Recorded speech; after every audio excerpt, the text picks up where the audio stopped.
ओम शांति। 31/12/2023 बाबा मिलन मुरली चिंतन।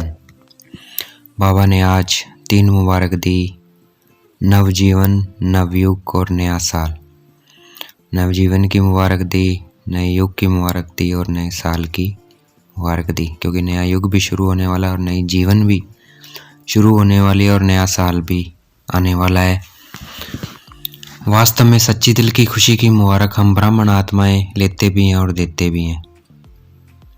आज के दिन का महत्व है, विदाई भी है और बधाई भी है। विदाई और बधाई का संगम युग है ये। संगम युग की बहुत महिमा है। संगम युग की महिमा के कारण ही जहाँ 2 नदियाँ मिलती है, संगम होता है, तो उसकी महिमा है। मेला लगता है वहाँ पे। जहाँ नदी और सागर मिलते हैं, संगम होता है उनका, उसकी महिमा है, वहाँ भी मेला लगता है। तो ये किसके कारण है? ये संगम युग के महिमा के कारण है।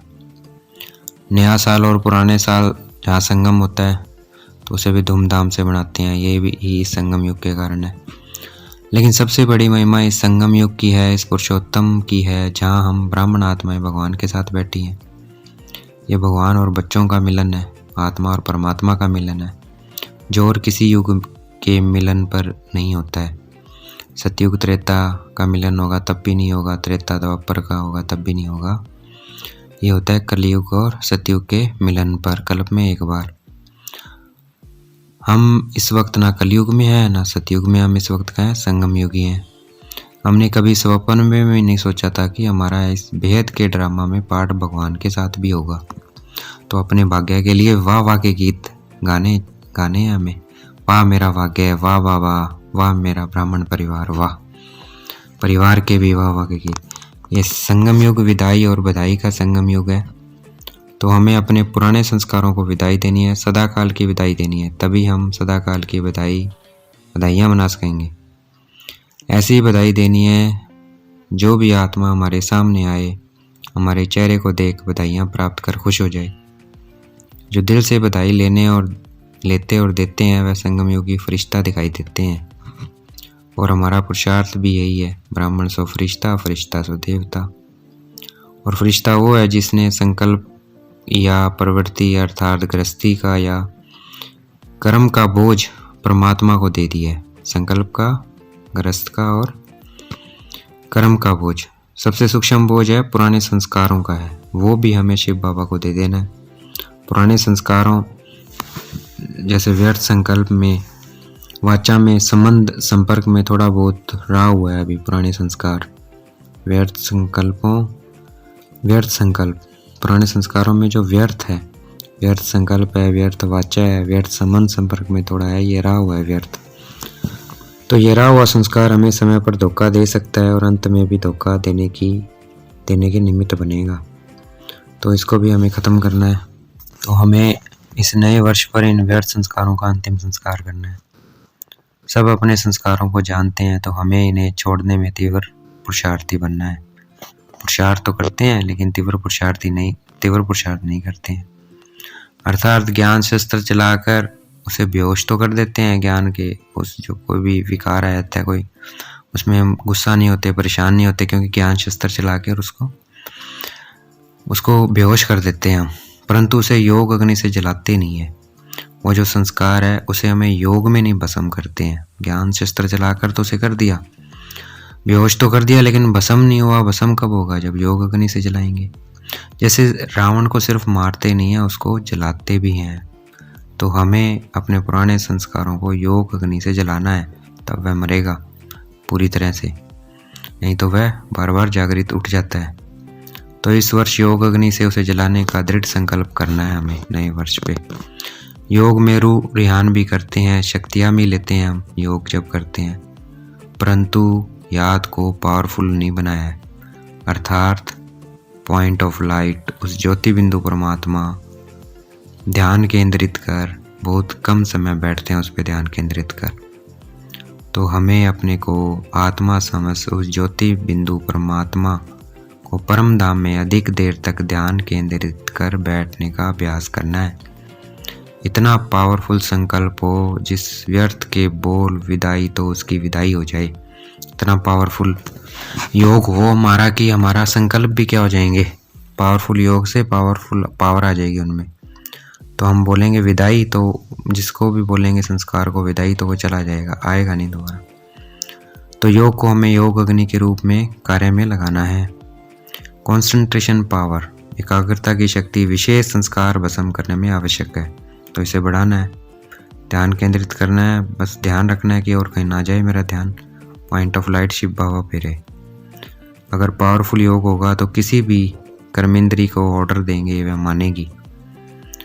भाई आंखों को देंगे नहीं देखना ये व्यर्थ, तो वो नहीं देखेगी।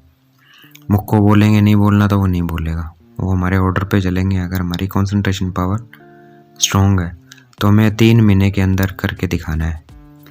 तो ये प्रोसेस हमें 3 महीने करनी है। एकाग्रता की शक्ति बढ़ानी है, ज़्यादा से ज़्यादा कंसंट्रेशन बढ़ानी है हमें, बाबा शिव बाबा पे ज़्यादा से ज़्यादा ध्यान केंद्रित करना है, मन बुद्धि को एकाग्र करना है। चाहे कुछ भी सहन करना पड़े, लेकिन हमें ये करना है। 3 महीने हमें इसका अभ्यास करना है। एक बारी विधि आ गई परिवर्तन की तो वह बहुत काम में आएगी। विनाश नहीं देखना कब होना है, ये देखना है कि मेरे संस्कार कब परिवर्तन होंगे, इस पे ध्यान देना है। विनाश तो हुआ ही पड़ा है, जिस दिन पूरा विश्व परिवर्तन, उस दिन क्या है, विनाश हो जाएगा। ब्रह्मा बाबा ने भी योग अग्नि से अपने संस्कार भस्म किए, तब कर्मातीत अव्यक्त बने, फरिश्ता बने। योग से सूक्ष्म शक्ति मिलती है, जिसके कारण हमें किसी भी आधार की जरूरत नहीं है। जैसे ब्रह्मा बाबा लास्ट तक बगैर किसी आधार के तपस्वी रूप में बैठते थे। वो कितनी एज हो गई थी फिर भी कभी वो सहारा लेके नहीं बैठे थे। क्यों? क्योंकि वो सूक्ष्म शक्ति जो उन्होंने योग से इकट्ठी कर ली थी वो काम करती थी। और आंखों में भी कभी चश्मा नहीं लगाया था ब्रह्मा बाबा ने, क्योंकि उनकी सूक्ष्म शक्ति काम करती थी। इतनी उन्होंने सूक्ष्म शक्ति योग से इकट्ठी कर ली थी। तो हमें भी नए साल पर हमारे पास आए, हमें अब नए साल पे और क्या करना है, एक तो अपने योग को पावरफुल करना है, दूसरा नए साल पर हमारे पास कोई आए वह खाली हाथ ना जाए। उसे चाहे मनसा से शक्ति देनी है, चाहे वाणी द्वारा ज्ञान का गिफ्ट, चाहे कर्म द्वारा गुणों का गिफ्ट देना ही देना है। हमें हीरो पाटधारी बन विश्व के ग्लो पर बैठना है, बैठना भी है हमें सेवा, बैठ कर भी हमें सेवा करनी है। वाइब्रेशन देकर, शक्तियाँ देकर वो हमें सेवा करनी है। हम सेवा जितनी मर्जी करें, परंतु जमा तब होगा जब हम निमित्त भाव, निर्माण भाव और निर्मल वाणी होगी। निमित्त भाव मतलब कराने वाला कौन है? शिव बाबा है। मैं तो निमित्त आत्मा हूँ, इंस्ट्रूमेंट हूँ। निर्माण दूसरों को आगे बढ़ाना है, और निर्मल वाणी बहुत मीठा बोलना है, बहुत मीठे से बात करनी है सबसे। अगर इन तीनों में से एक भी कम होगा ना, तो सेवा कर रहे हैं लेकिन क्रोध कर रहे हैं, तो वो क्या होगा, कम हो जाएगा। उसमें जमा बहुत कम होता है, 100 में से 5% होगा। अगर हम ये निमित्त, निर्माण और निर्मल वाणी से करेंगे तो 100%। दूसरों के साथ हमें शुभ भावना, शुभ कामना देख कर बात करनी है, चाहे दूसरी आत्मा क्रोधी हो, अहंकारी हो, कैसे भी हो। तो अगर हम उसे शुभ भावना, शुभ कामना आत्मा देख के बात करेंगे तो ये क्या है, ये जमा करने का आसान रास्ता है, अपने आप जमा हो जाता है। निमित्त भी हो गए इसमें, हम निर्माण भी होगी और निर्मल वाणी भी होगी, तो जमा होता है इसमें।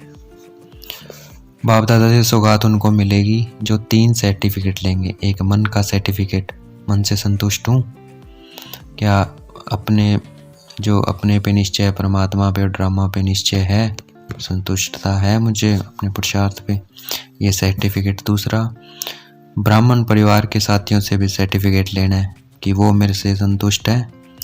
तीसरा, शिव बाबा से भी सर्टिफिकेट लेना है, क्या शिव बाबा मुझसे संतुष्ट है। तो हमें 3 सर्टिफिकेट लेने हैं अगर बाप दादा से सौगात लेनी है। अच्छा, ओम शांति। शुक्रिया मेरे बाबा, शुक्रिया।